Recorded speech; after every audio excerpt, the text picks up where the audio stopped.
is a wonderful way to help a baby or toddler's brain develop.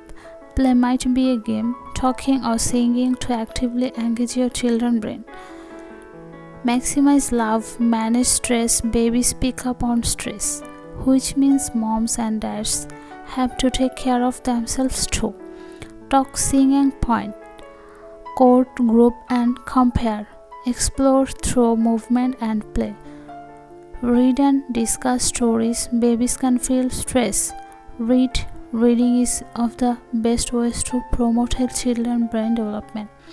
To develop intelligence, we must not neglect ambition, courage and conscientiousness, which are equally important for success. We must not forget to teach children how to learn.